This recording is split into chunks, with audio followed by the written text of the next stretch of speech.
Quero convidar a todos a abrirem a carta de Paulo aos Efésios, o capítulo 2, o verso 17.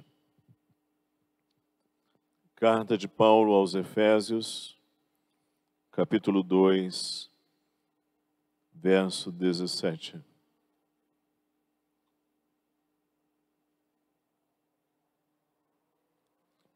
Carta de Paulo aos Efésios, capítulo 2, verso 17.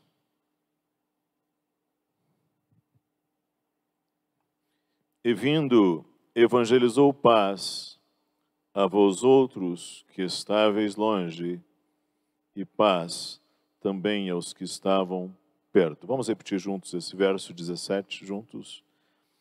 E vindo, evangelizou paz a vós outros que estáveis longe, e paz também aos que estavam perto. Jesus Cristo foi uma pessoa que teve muitas experiências com não-judeus. Quando nasceu, ele recebeu magos que vieram de longe, do Oriente, para adorá-lo e ofertarem a ele presentes.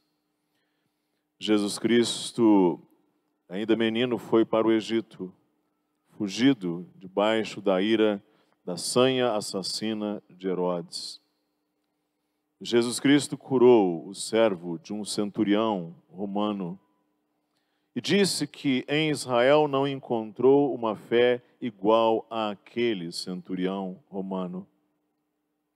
Jesus Cristo evangelizou uma mulher samaritana.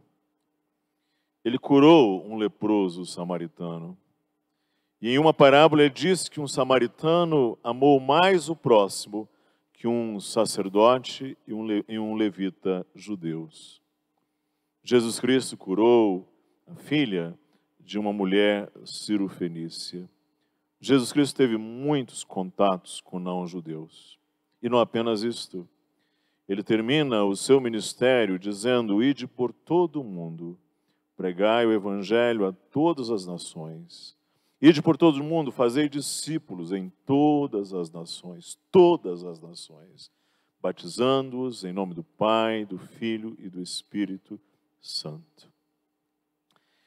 Os crentes efésios, aqui dessa epístola, eles eram gentios, eles não eram judeus. O apóstolo relembra aqui neste capítulo 2 que judeus e gentios estavam separados. Diz aí os versos 11 e 12, portanto, lembrai-vos de que outrora vós gentios na carne, chamados incircuncisão, por aqueles que se intitulam circuncisos na carne, por mãos humanas, naquele tempo, estáveis sem Cristo, separados da comunidade de Israel e estranhos às alianças da promessa, não tendo esperança e sem Deus no mundo. Judeus e gentios estavam separados. Diz aí, naquele tempo, falando dos gentios, estavam sem Cristo, separados da comunidade de Israel, estranhos às alianças da promessa, não tendo esperança e sem Deus no mundo. Diz aqui, no verso 13, estáveis longe. No verso 14 diz que havia a parede da separação que estava no meio, a inimizade. Entre gentios e judeus havia uma parede de separação. Lá no templo, em Jerusalém, havia alguns pátios. O pátio dos homens judeus, os pátios das mulheres judias. E entre a área dos judeus e a área dos gentios havia uma imensa parede. Os gentios não podiam passar além daquele muro, daquela parede. Eles precisavam ficar ali. A partir dali, só judeus avançavam. E agora, diz então aqui o apóstolo que havia uma parede da separação que estava no meio entre judeus e gentios. Mais do que separação, havia ressentimentos. E havia hostilidades de parte a parte. Judeus chamavam não-judeus de gentios. É isto. Está aqui, vós gentios. Isso aqui hoje para nós é uma palavra normal, é um adjetivo que não soa mal, mas naqueles dias era um adjetivo depreciativo. Gentinha, gente qualquer, gentios. Era assim que os judeus se referiam aos não-judeus, gentios. E por sua vez, os gentios reagiam ressentidos diante daquele olhar altivo do judeu, diante daquele olhar erguido do judeu, que olhava assim como quem vê de cima. Então, judeus e gentios estavam separados. Mas aí o apóstolo dirá que o Messias veio, o Cristo veio. O nome Cristo, aliás, não é nome, Cristo é uma função, Cristo é um título. Cristo é o Messias, o Cristo, o prometido, o Messias ungido. E o Messias operou uma obra de reconciliação, diz os versos de 13 a 17. Mas agora, em Cristo Jesus, vós que antes estáveis longe, fostes aproximados pelo sangue de Cristo, porque Ele é a nossa paz, o qual de ambos fez um, e tendo derribado a parede da separação que estava no meio, a inimizade, aboliu na sua carne a lei dos mandamentos na forma de ordenança, para que dos dois criassem em si mesmo um novo homem, fazendo a paz, e reconciliasse ambos em um só corpo com Deus, por intermédio da cruz, destruindo por ela a inimizade, e vindo, evangelizou paz a vós outros que estavam longe, e paz também aos que estavam perto. Estavam separados, mas veio a interposição do sangue de Cristo. Diz aí o verso 13, vós que antes estáveis longe, fostes aproximados pelo sangue de Cristo. O sangue de Cristo aproximou, colocou em unidade, colocou em união judeus e gentios. O verso 16 diz que essa reconciliação, o Senhor fará esta reconciliação em um só corpo por intermédio da cruz, destruindo a inimizade. O sangue da cruz destruiu a inimizade. E o que Cristo fez? Derrubou o muro da separação. Derribou a parede da separação. Agora já não há mais em um corpo judeus e gentios. Podem haver do ponto de vista étnico, mas não do ponto de vista da adoção, da espiritualidade. São filhos do mesmo corpo. Por isso vai dizer aí o verso 15, para que dos dois criasse em si mesmo um novo homem. Esse homem agora é novo, essa unidade nova em Cristo, dos dois. E a palavra que aqui se repete várias vezes é a palavra paz. Se antes havia inimizade, se antes havia hostilidades, agora a palavra que se repete várias vezes aqui é a palavra paz. Ele é a nossa paz, fazendo a paz, evangelizou a paz. Paz a vós que estáveis longe, paz também aos que estavam perto, paz. Veio Jesus e fez isto. E ele reconciliou, diz aí, verso 16, e reconciliasse ambos em um só corpo com Deus. A palavra reconciliar é religar partes em mútua hostilidade. Jesus reconciliou. E aí o resultado dessa obra do Messias é descrito esse resultado como a unidade gloriosa, diz os versos 18 a 22. Porque por ele ambos temos acesso ao Pai em um Espírito.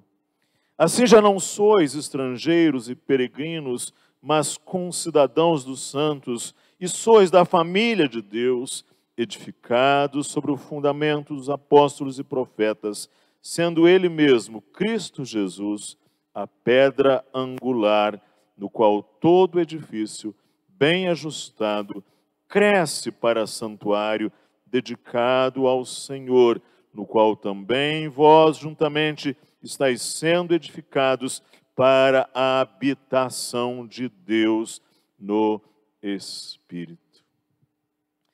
Essa obra do Messias é referida em termos de unir. Fez um, diz o verso 14, verso 15 diz, um novo homem. Verso 16 diz, um só corpo em Cristo.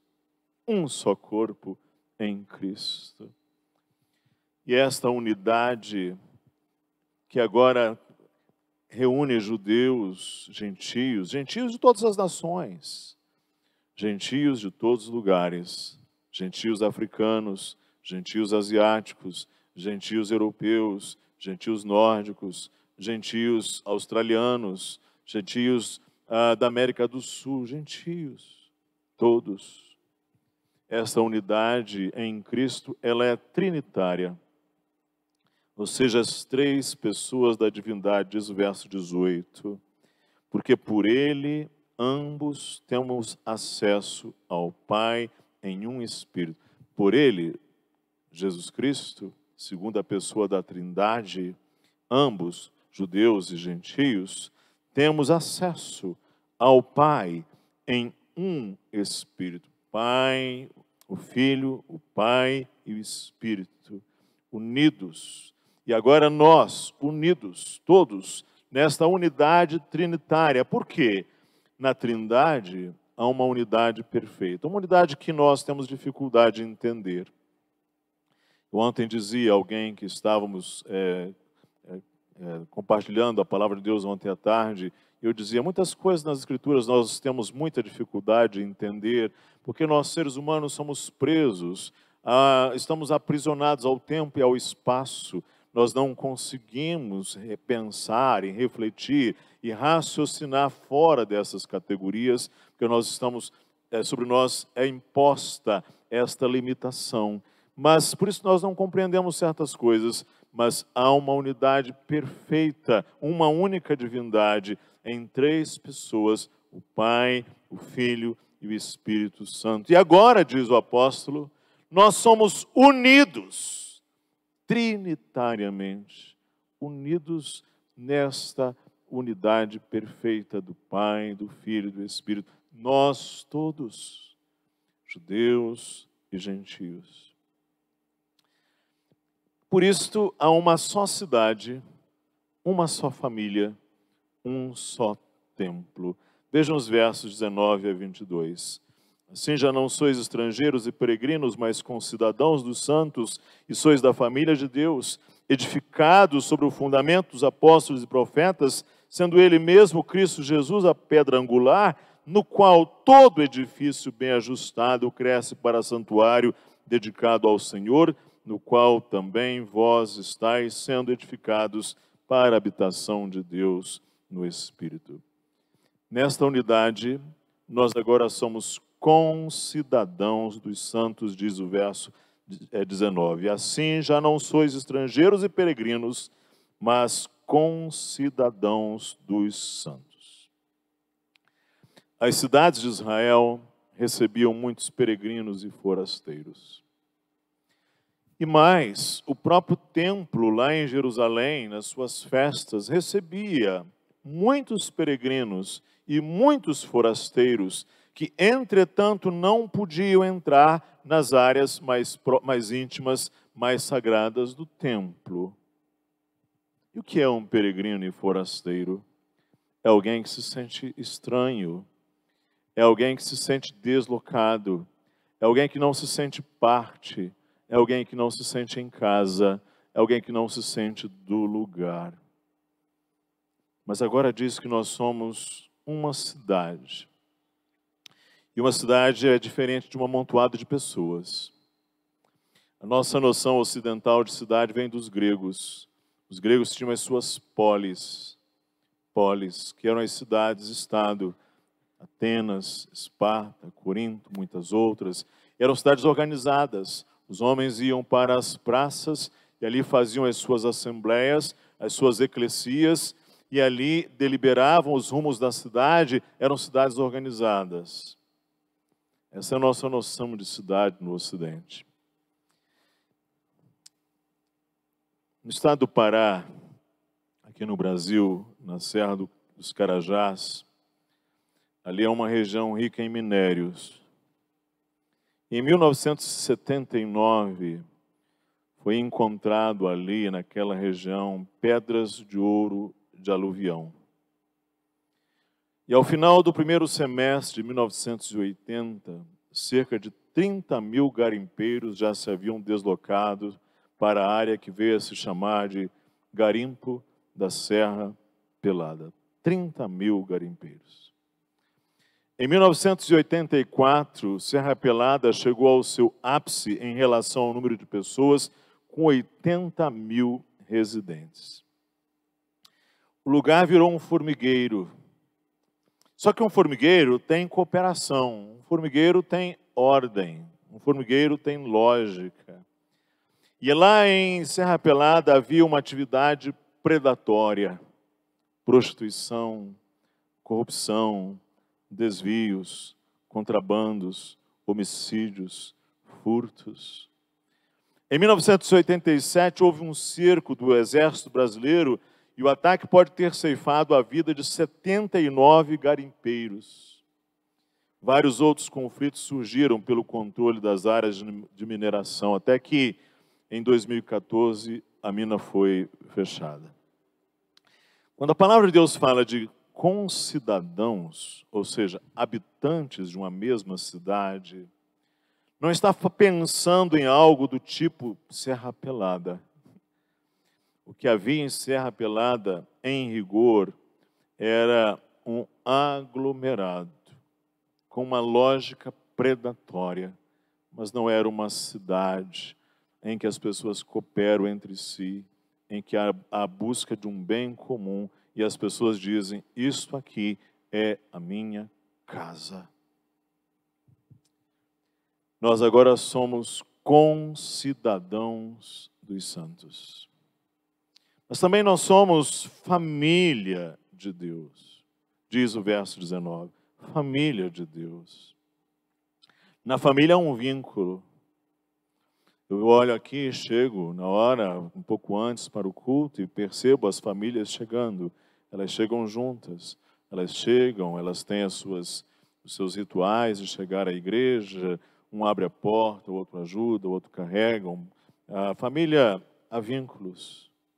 Eu ligo para o meu pai, eu ligo para a minha mãe, eu faço contato com os meus familiares. Eu procuro saber como eles estão, eu ligo para a casa deles e se eles não estão bem de saúde, isso me preocupa. Nós agora estamos vivendo o caso de alguém na nossa família que está com um problema grave na vista, com risco de perder a vista, isso nos preocupa. Porque na família eu me disponho a honrar o outro. E aqui diz que agora nós somos não mais inimigos, separados por um muro, apartados, hostis um ao outro, mas nós somos família de Deus. Em terceiro lugar, diz o verso 20 até o 22, que nós somos agora um santuário dedicado ao Senhor. Um santuário, um templo. Em Israel havia um só templo. A sinagoga não era templo, a sinagoga era uma casa de instrução. O templo havia um só. E esse templo tinha um só fundamento. E aqui diz que um só fundamento, verso 20, edificado sobre o fundamento dos apóstolos e profetas, sendo ele mesmo Cristo Jesus, a pedra angular.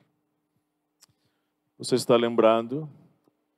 O gentio chegava lá na colina, lá no Monte Sião, ele ia ao lugar do templo, mas ele não podia entrar no templo. Ele precisava ficar lá no pátio, reservado a quem é imundo, porque o gentio era tido pelo judeu como imundo. E ele ficava naquela parte externa. E agora o apóstolo Paulo está dizendo que judeus e gentios formam uma só casa de Deus, um só santuário, um só templo, a habitação de Deus no Espírito.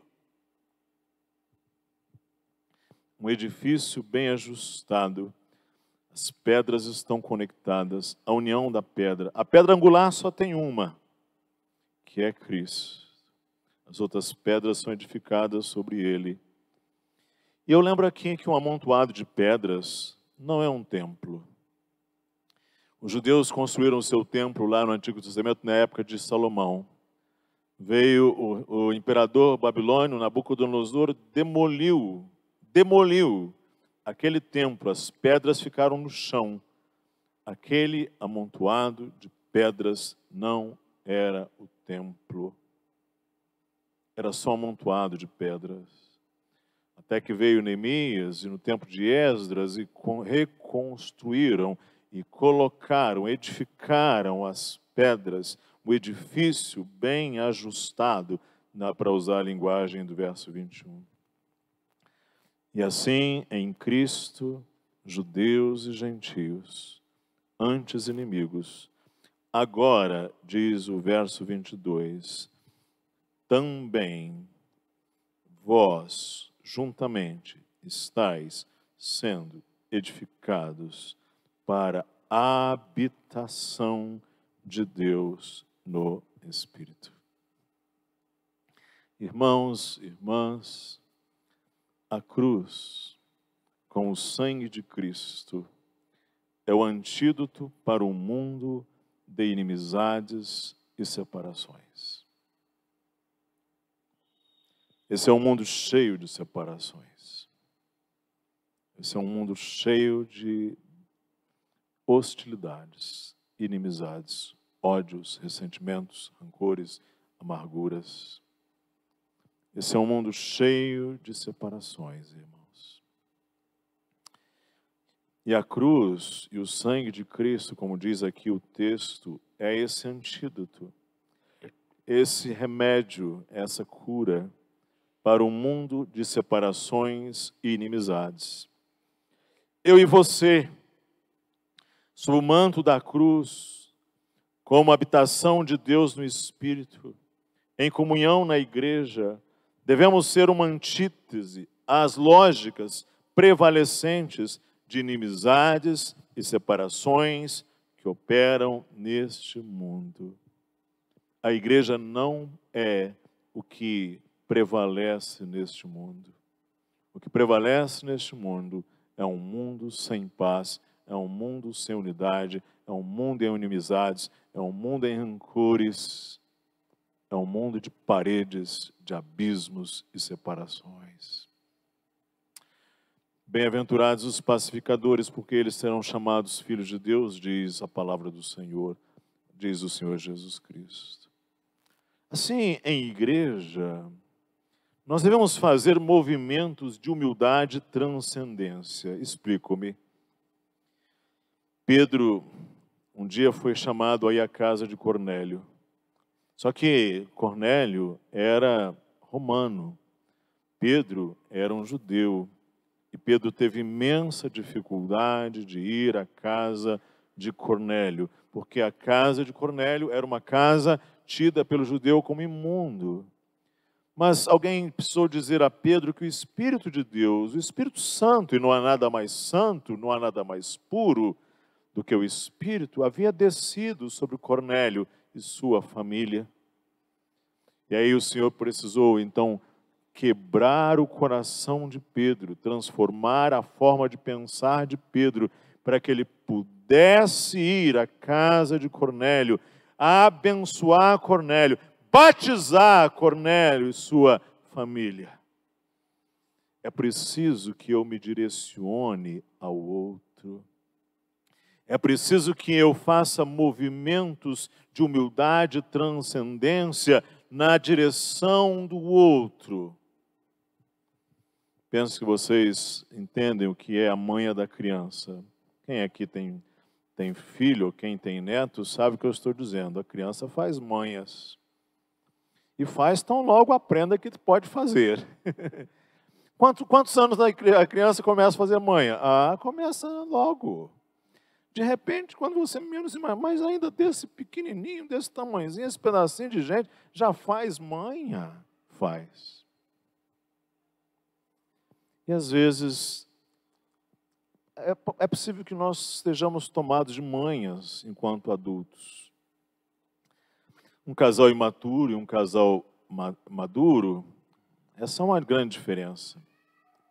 Porque num casal imaturo, há chantagens, há manipulações, há manhas, há retaliações, há jogos de orgulhos infantis. Dias atrás alguém ligou, pastor, Deus pode vir aqui na minha casa? Posso sim, quando? Vamos, marcamos, fui lá. O que está acontecendo? Ela não fala comigo, eu também não falo com ele. Fica emburrado com ele, fica emburrado com ela. Isto é, naturalmente, o que a gente chama de manha. São jogos de orgulhos infantis, silêncios. A pessoa fica emburrada por manipulação e chantagem. Tem famílias, irmãos, que só operam na base da chantagem. Aconselhei um casal, enquanto pré-nupcial, e um dia ele falou assim para mim, pastor, eu estou descobrindo que a família de minha esposa, eles cresceram fazendo chantagens.